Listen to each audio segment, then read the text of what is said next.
Great to meet you. Thank you so much for taking a minute out today. I appreciate it. Yeah, wonderful to meet you too. Great to meet you. So, before we get into your work, I want to know this. 5 years ago, this pandemic changed so many things about our reality. How did you Hmm. get through that time period, and how has it affected the way that you live your life in 2025?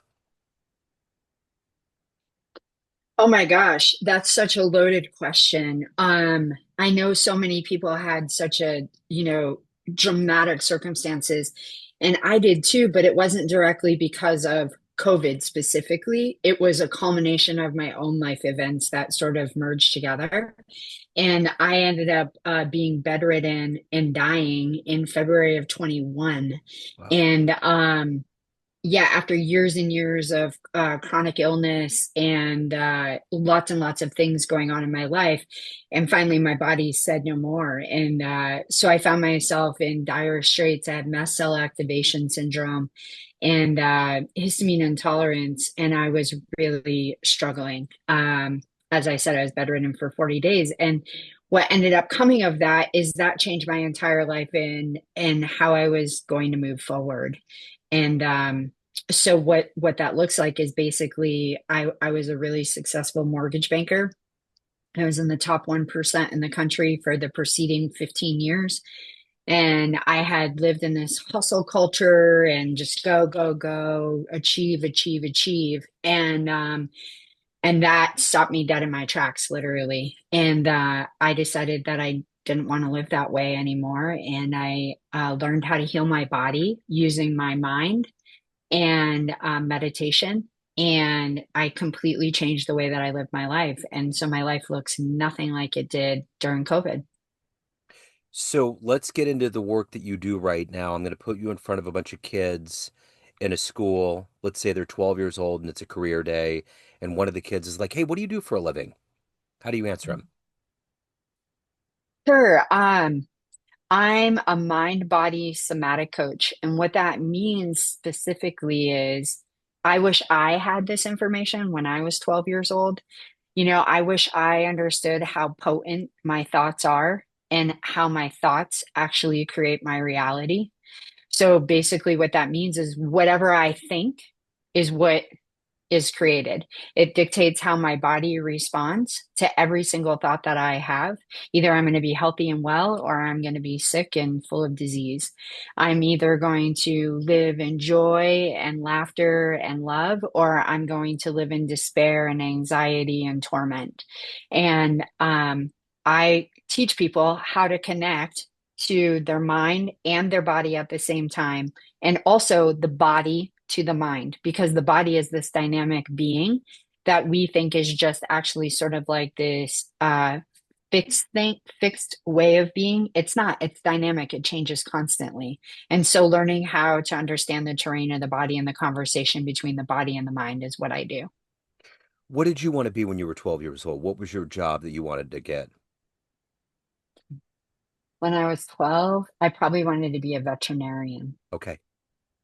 So did you grow up in Colorado? No, I didn't. I grew up in Vermont. Okay. So talk to me a little bit about early on in your life, these foundational elements of getting into mortgage banking and then getting to a point where you're helping people with their health and the connection between mind and body. How did all of these seeds get planted to become who you are today? Sure. I had a really interesting upbringing. I was born with a cleft lip and palate, which is a hole in your lip and you have no roof of your mouth.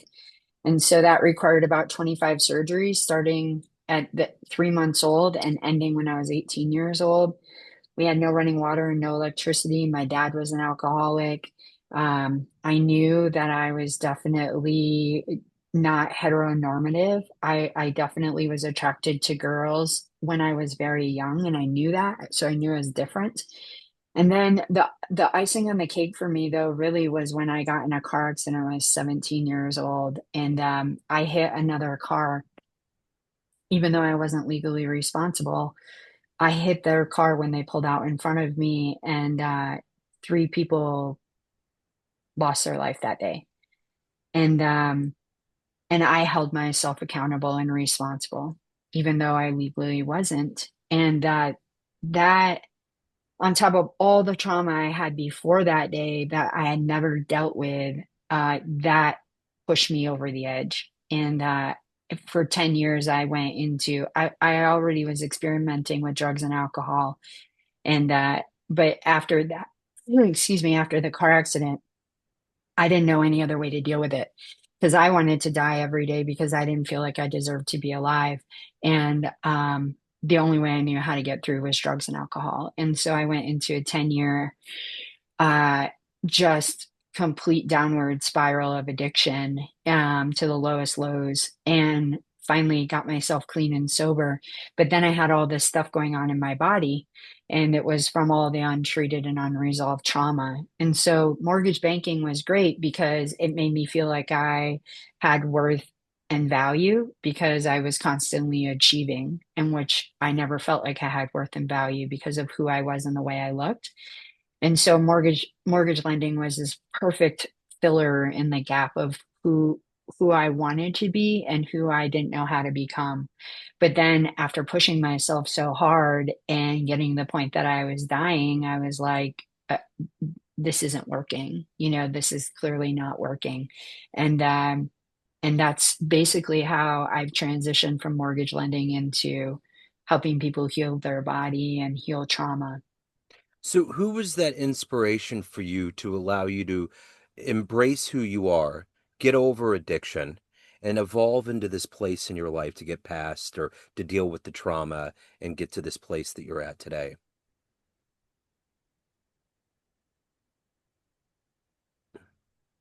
Probably my daughter. My daughter was the reason that I quit drinking for sure. Um, and she definitely was a driver in terms of me wanting to be the best person that I could possibly be. She's not my biological daughter. She's actually my wife's biological daughter. And I came into her life when she was 8 years old, and she's 32 now, almost 33. And but I was just so clear that she didn't invite me into her life, like I showed up in her life, and I it just became really clear to me that I was repeating the old patterns of my childhood with her, and I didn't want to do that to her. I wanted to stop the cycle. I wanted to be somebody different and better for her than what I had as a role model for myself. So, if you could meet one inspirational person on the planet that's overcome that you admire, who would you love to meet? Is there anybody that you would like to meet that might help you on your journey? Geez, I didn't know they were going to be this hard. Sorry. Well, there's so many people that I admire. I admire the person who finds the grit to keep showing up in their life every day that is unhoused.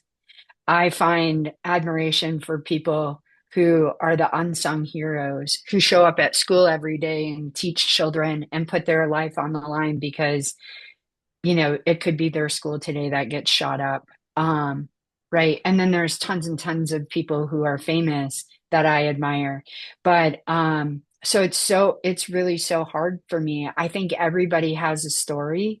And I think if I'm willing to humble myself and listen to what that other person has to share, there's almost always something that I can learn and take from a conversation with another human being if I'm willing to have compassion and love for that person.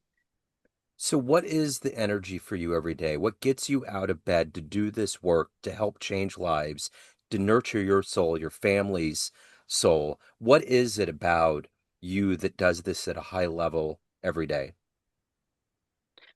Because I believe that I believe that's what I'm supposed to do. Like I don't believe that we come here and we're just randomly on this planet spinning at 26,000 miles an hour and just in the middle of this galaxy, right? Like there's a reason that I'm here. I believe there's a reason you're here, right? I believe we all have a purpose and a calling. And I don't think that we go through the experiences that we go through except to help other people and also to help ourselves evolve to become the greatest version of ourselves that we can possibly be.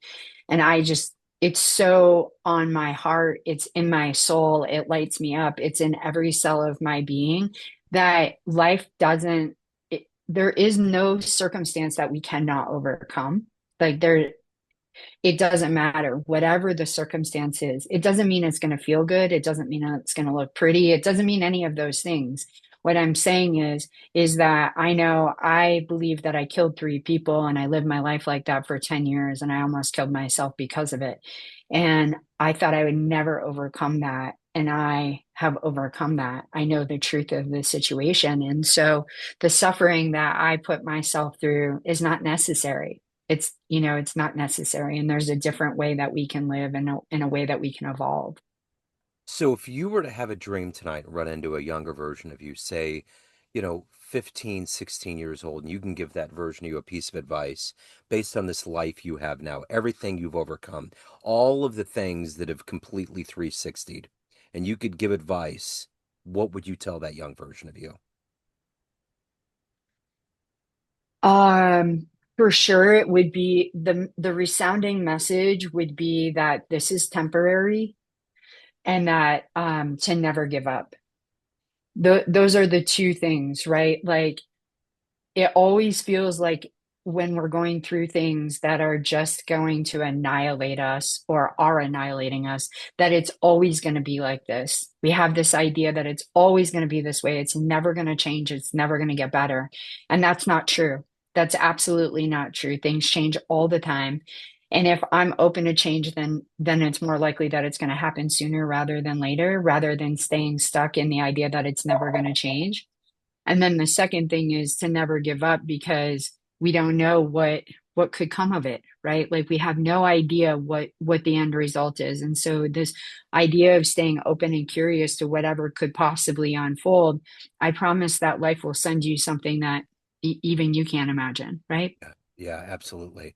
So when did you realize in your current role of helping people connect and get healthy, when did you realize this was the calling? This was what you needed to do with your life? Did you have a flashpoint? Did it evolve to this point? Was there a client moment? When did you know?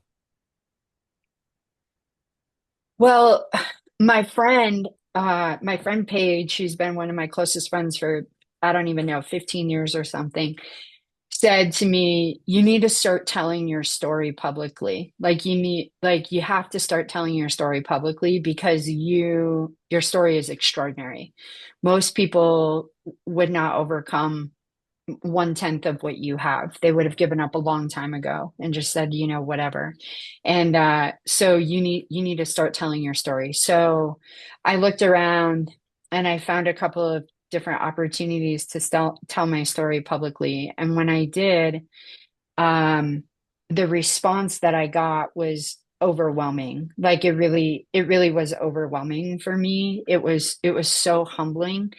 People would say to me things like, if you've overcome this, then I know I can overcome what I'm dealing with. And if you did it, then I know I can do it, right? And to see people light up in that way and to have hope, and to feel inspired because they saw someone else live through something they didn't know if they could. That was the beginning of the end for me. Like I knew then that I had to keep going with this. Final hard question. Everyone has a perception of you. Family, friends, clients, everyone that you know, but you run the show. What's your perception of you? Who do you think you are?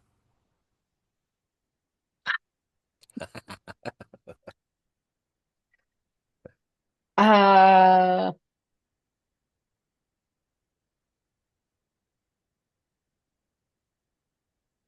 I think I'm a light. I think I'm a lighthouse. I think that, yeah, I think I provide the light on the path. I really think that's if I had to sum it all up, that is the perception I have of myself. Now I'm human and you can ask my wife and my daughter, right? I have my moments, and everyone does, and that's the beauty is that we all do. But really at the end of the day, who I am and what I'm here to do is to be the light, is to just show you the path, right? I can't walk it for you. I can't do it for you, but I can show you how to get from where you're at to where you want to go. And I'm really confident in that. So if anyone wants to listen to the podcast, they want to hire you, they have questions, they want to reach out, any of the good business, where do they go? Yeah, so you can go to my website at marcylanglois.com. You can find me at TikTok, Facebook, YouTube, or Instagram. Um, you can and message me from any of those platforms or right on my website. You can message me also. I did have I did have a podcast show and I stopped doing it because it was so much work. So, I commend you. But I have stopped my podcast show because it's just so much and I just do everything on social media now. So that's the best place to find me. Excellent. Marcy, what a wonderful story, full of courage. I mean, this is what these are the heroic forces. These are the voices, the stories that we need to embrace. So thank you for sharing. I appreciate it, and best of luck with everything. Thanks so much. I appreciate you. Thank you.